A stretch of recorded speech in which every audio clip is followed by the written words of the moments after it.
Élèves de terminale S, bonjour. Cette leçon est consacrée aux ondes progressives et à certaines de leurs caractéristiques. Dans cette leçon, nous nous intéressons aux ondes progressives, c'est-à-dire à des ondes qui se propagent et à quelques grandeurs physiques associées comme la célérité, l'élongation, le retard. Vous devrez savoir définir une onde progressive à une dimension, connaître et exploiter la relation entre retard, distance et vitesse de propagation.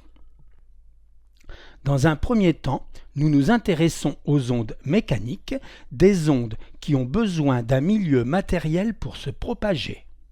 Comme milieu matériel, choisissons pour commencer une corde. Nous appellerons source l'endroit où l'on crée une perturbation. On modélisera la source par un point S. Créons donc la perturbation. On observe qu'elle se propage vers la droite le long de la corde. Encore une fois, au ralenti, voilà. Introduisons maintenant un système d'axes, S, X, Y, ordonnée Y que nous appelons élongation.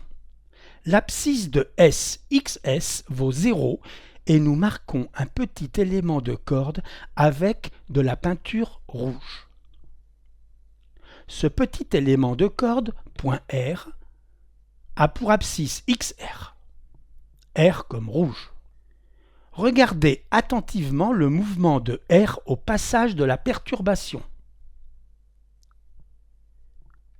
Le point R a un mouvement vertical au moment où passe la perturbation, mais la perturbation n'emporte pas le point R avec elle.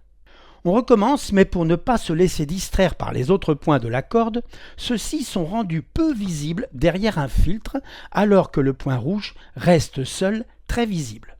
De plus, on prend une photo du point R à un instant où celui-ci est en mouvement. Voilà la photo à l'instant donc de la photo, T photo. Et voilà la corde à l'instant T égale 0, instant où commence le mouvement de S. Nous définissons le petit bout de corde peint en rouge comme système R de masse petit m. À T égale 0, l'élongation de R est nulle et R est immobile, donc la vitesse de R est nulle. Si nous fixons l'origine des énergies potentielles de pesanteur en Y égale 0, alors l'énergie mécanique de R, EMR, qui est égale à la somme de l'énergie potentielle de pesanteur plus l'énergie cinétique, cela vaut donc mgyr plus 1/2 de mvr carré, c'est-à-dire 0 plus 0 égale 0. À l'instant T où a été prise la photo, l'élongation de R est non nulle. Elle est même positive. Et R est en train de finir de monter. Donc, la vitesse VR est non nulle. L'énergie mécanique de R, c'est donc toujours mgyr plus 1/2 de mvr carré, mais cette fois, c'est positif.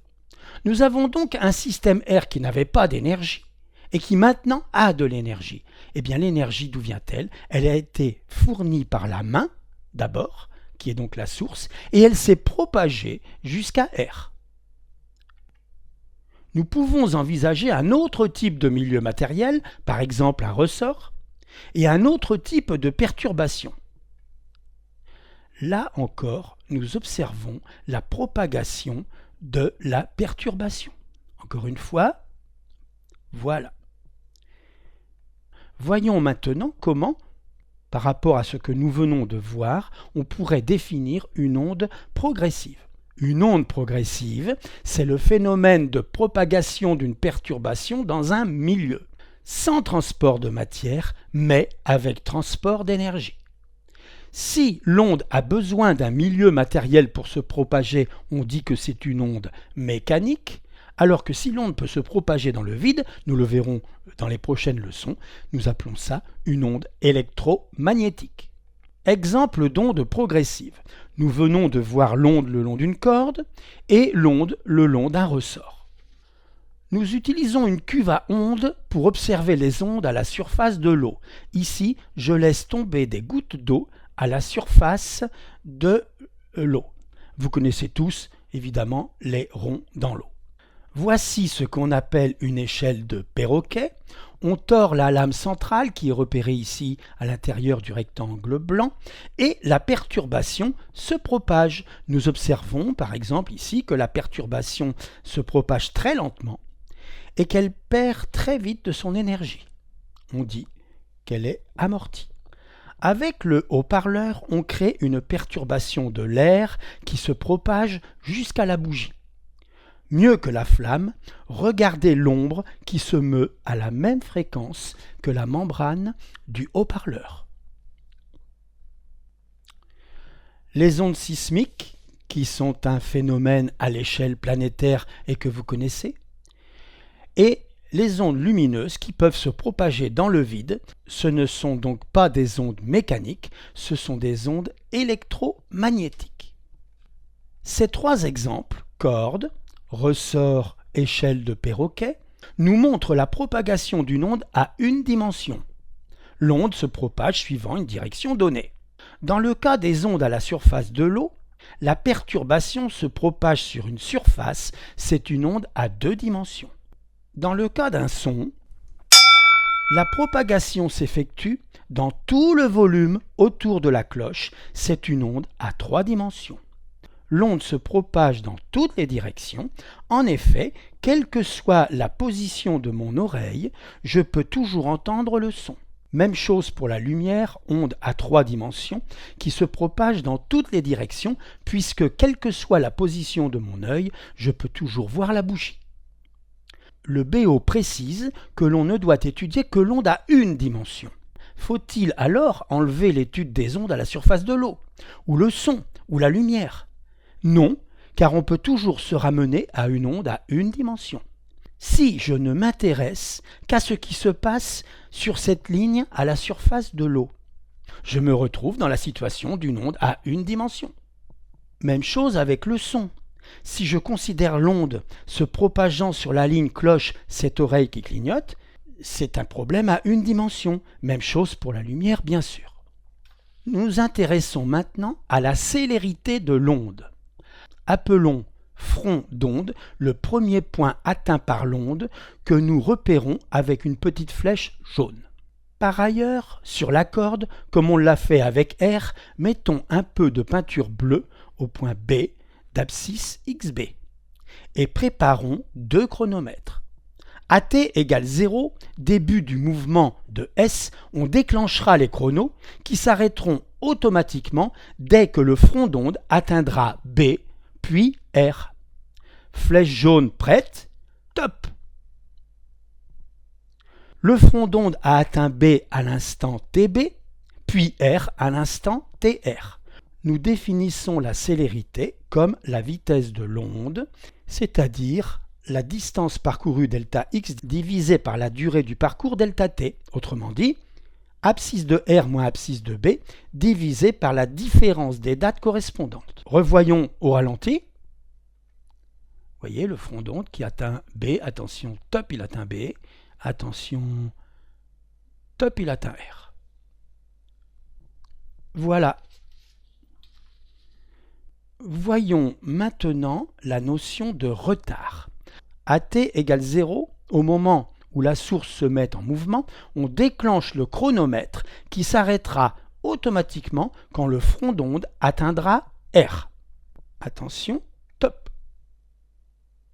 Le front d'onde atteint R à l'instant TR et donc nous avons toujours notre vitesse qui est la distance parcourue divisée par la durée du parcours, c'est-à-dire ici XR moins XS sur TR moins TS. Mais comme XS vaut 0 et TS vaut 0, cela se simplifie en XR sur TR, c'est-à-dire la distance de S à R divisé par la durée du parcours TR moins 0, mais attention parce que TR moins 0 c'est une différence de date, et la différence des dates c'est une durée que je note maintenant taux R. Je vois que R reproduit le mouvement de la source S avec un retard taux R qui vaut SR sur V. SR distance parcourue par l'onde pour aller de S à R et V vitesse de l'onde.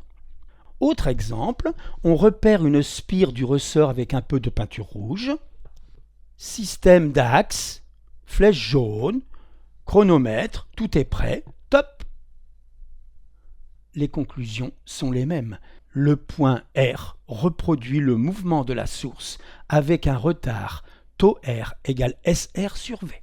Encore une fois au ralenti, voilà, top, le front d'onde qui atteint le point R et puis voilà. Deux petits mots sur onde transversale, onde longitudinale. Nous avons vu avec la corde horizontale que la perturbation se propage horizontalement, alors que les éléments de la corde se meuvent verticalement, c'est-à-dire perpendiculairement à cette direction. On dit que l'onde est transversale. Avec le ressort horizontal, la perturbation se propage horizontalement et les spires du ressort se meuvent horizontalement aussi. On dit dans ce cas que l'onde est longitudinale. Mais ce ne sont que des cas particuliers. En effet, voici la surface de l'océan sans vagues. Nous modélisons la surface de l'eau comme faite d'un grand nombre de gouttes d'eau.